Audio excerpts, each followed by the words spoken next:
Deux chercheurs américains et britanno-canadiens ont reçu le prix Nobel de physique pour leurs travaux sur l'apprentissage automatique qui a permis le développement de l'intelligence artificielle.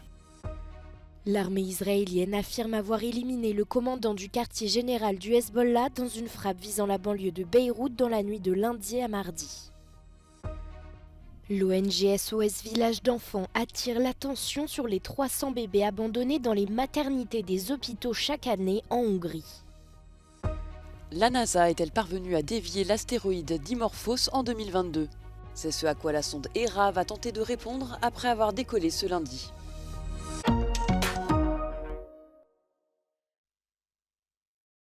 Après la médecine lundi, c'est au tour du prix Nobel de physique qui a été décerné ce mardi à deux chercheurs, l'un américain, l'autre britanno-canadien. John Hopfield, 91 ans, et Geoffrey Hinton, 76 ans, ont été récompensés pour leurs travaux sur l'apprentissage automatique, qui est utilisé pour le développement de l'intelligence artificielle, devenue incontournable dans notre quotidien. I think it will have a huge influence. It will be comparable with the Industrial Revolution, but instead of exceeding people in physical strength, it's going to exceed people in intellectual ability. We have no experience of what it's like to have things smarter than us. And it's going to be wonderful in many respects, in areas like healthcare. D'autres prix seront décernés tout au long de la semaine, comme celui de chimie et de littérature. Le très attendu prix Nobel de la paix sera annoncé vendredi à Oslo. Depuis 1901, ces récompenses distinguent les personnes qui ont œuvré pour le bienfait de l'humanité, conformément à la volonté de leur créateur, le Suédois Alfred Nobel.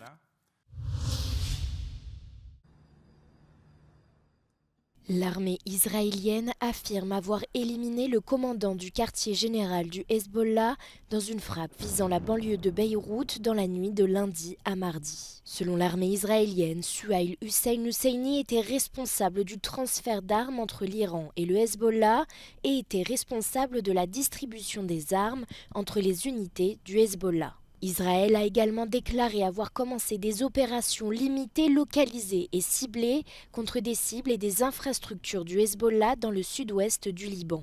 Le pays a appelé à l'évacuation de ces zones. L'armée israélienne a également visé le camp de réfugiés de Boureij à Gaza, tuant au moins 21 personnes, selon l'hôpital Al-Aqsa où les corps ont été transportés.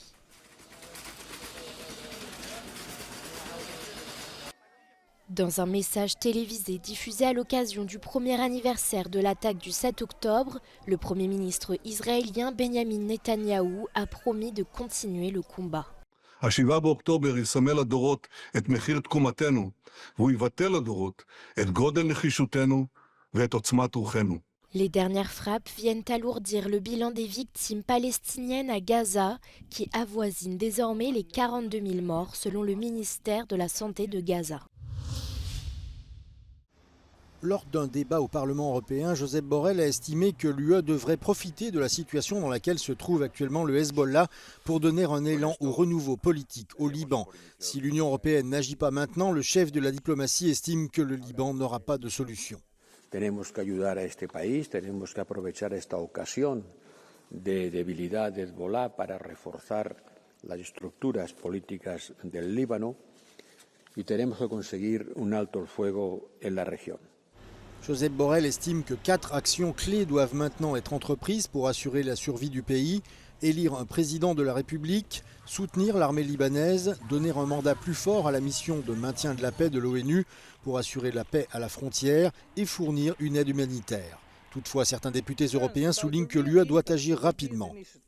This situation also affects how local populations view the European Union's commitment. Indeed, some Lebanese, particularly within the Christian community, feel abandoned by European Union. Pour Josep Borrell, le Liban est bien en train de subir sa 4e invasion par Israël, au cours de laquelle environ 2000 personnes ont déjà trouvé la mort et 20% de la population du pays a été déplacée. Christian Bruckner, principal suspect dans l'affaire de la disparition de la petite Maddie McCann en 2007, vient d'être acquitté par le tribunal de Brunswick en Allemagne dans des affaires de viol et d'abus sexuels. Il restera toutefois en prison jusqu'à fin 2025 car il purge encore une peine de 7 ans pour viol dans une autre affaire. Christian Bruckner n'a jamais été inculpé dans l'affaire McCann, pour laquelle il est sous enquête pour suspicion de meurtre depuis 2020. Au moment des événements, il résidait non loin du complexe touristique au Portugal où séjournait la famille McCann, mais il a toujours nié toute implication dans la disparition de la petite fille.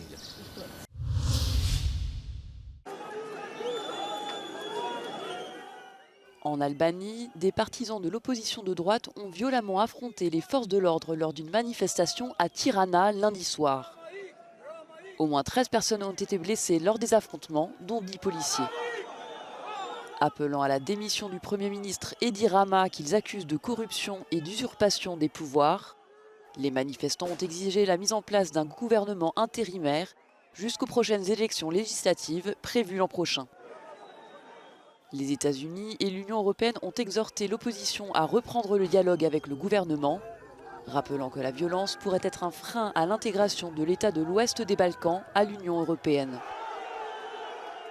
Alors que le bloc des 27 a donné son feu vert pour ouvrir les négociations d'adhésion avec l'Albanie en 2020, des discussions sont prochainement prévues entre Tirana et Bruxelles. Ces échanges ont pour objectif de mesurer le niveau d'alignement de l'Albanie sur les positions de l'UE en matière d'état de droit, d'institutions démocratiques et de lutte contre la corruption.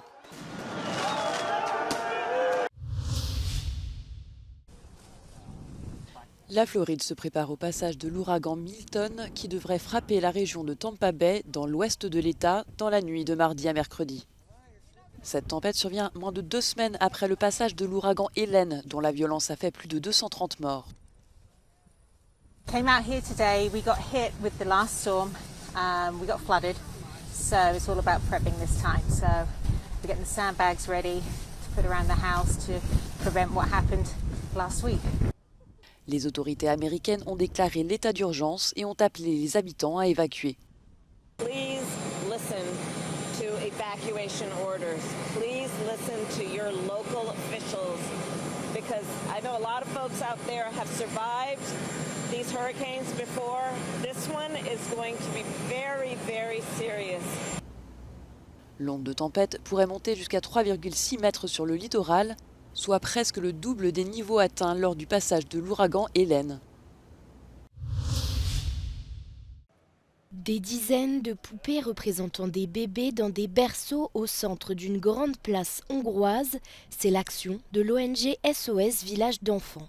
Le but, attirer l'attention sur les 300 bébés abandonnés dans des maternités et des hôpitaux chaque année en Hongrie. L'ONG craint que ces enfants ne soient privés du lien parental, du contact peau à peau et de l'allaitement maternel, éléments cruciaux pour leur développement. Becslésünk szerint 80%-okat nem hagyott ott az édesanyja, hanem hogy az életkörülményei miatt nem tudja hazavinni, tehát rossz lakhatási körülményei vannak, sok esetben hajléktalan anyáról van szó.